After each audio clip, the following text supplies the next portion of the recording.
Welcome everyone to the Goddess Temple. My name is Chris, and for this video, the emotion, the feeling, the thought that I'm getting is, who the heck told you that it wasn't enough, that you aren't enough, that what you're doing, who you are being, that anything of and about you is not enough. Now, I get it. There's certain things and tasks that need to be done, and it does require a certain level of emotion, of stability, of capacity to hold and do more. Now, your capacity to hold more has nothing to do with your worth and value. It just doesn't. I understand that those concepts do seem like they're in alignment, they correlate in some way.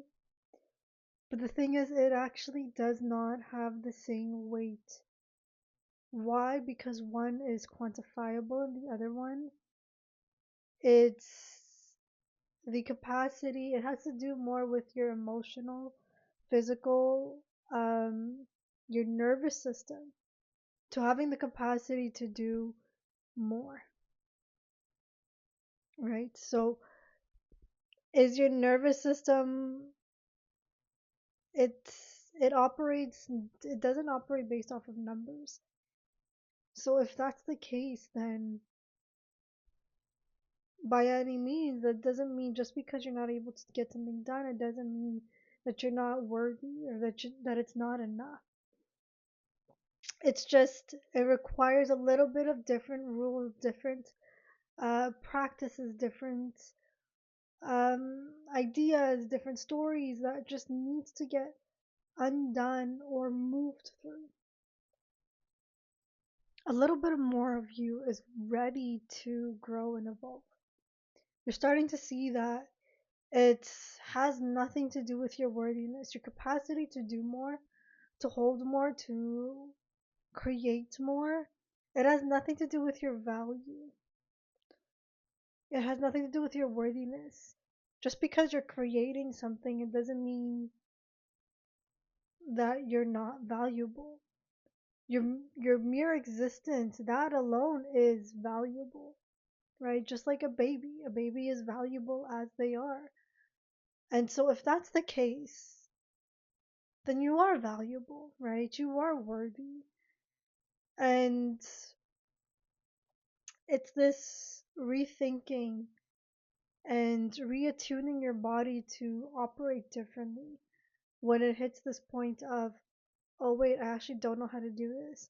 Oh wait, I thought I was doing it in the right way, and I guess I'm not able to execute it. So how do I move through that? And this is where nervous system work comes in handy.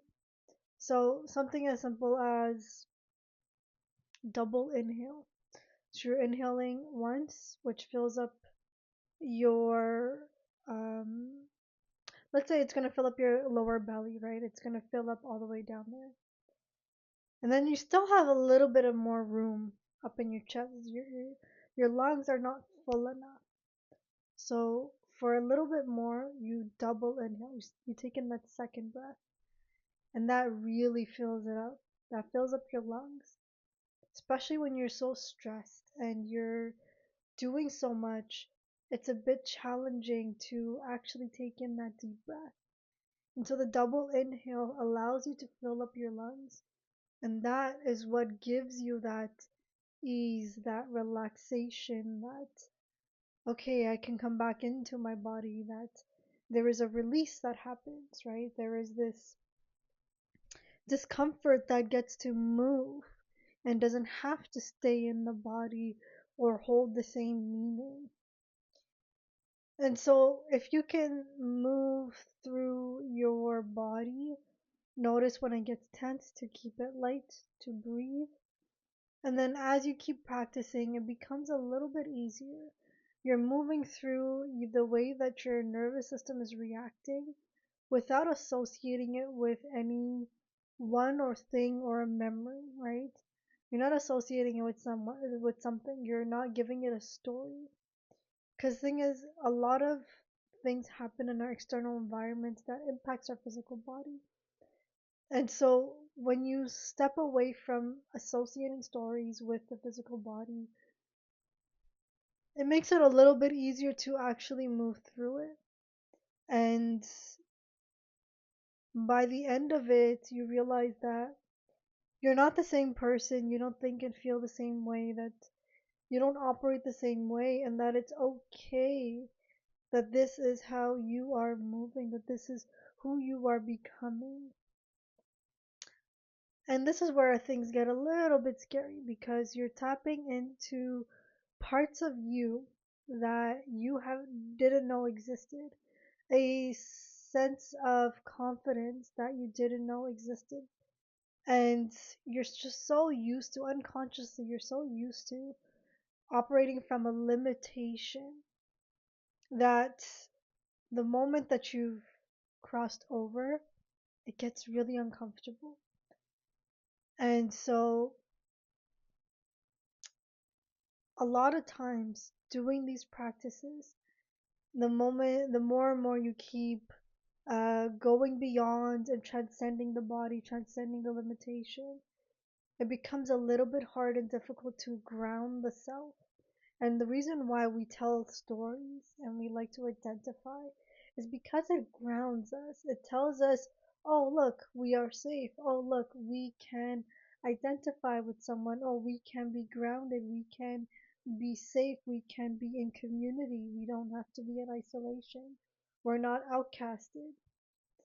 And so leaning into these stories after a certain point, it actually grounds us. But the thing is, it's not looking at what the story that your body is telling you, but it's more of what story do you want to tell? So you get to inject that new story. You get to actually look at all these multifaceted stories that are out there, and you get to say that this is one little piece that I want to put into the story, this is another little piece, and that's another little piece. And this is how you actually work through your emotions. This is how you rewire your brain, rewire your body, and rewire your attachment to certain stories, your limitations. They begin to change, and you're like, oh, okay, now that I've worked through the limitation that I was having, and now that I'm practicing a new story, oh, this is the new me, and you begin to embody. It becomes easier to embody who you are the more you keep moving through this. I feel like this little message was actually packed with a lot of information, so yeah, I'm gonna keep it short. And I really hope that there was a lot that you were able to take away from this, and there's something that you can apply in your life, in your daily life. So, yeah, I'm gonna be leaving it here. I wish you guys all the best, and I will speak to you soon.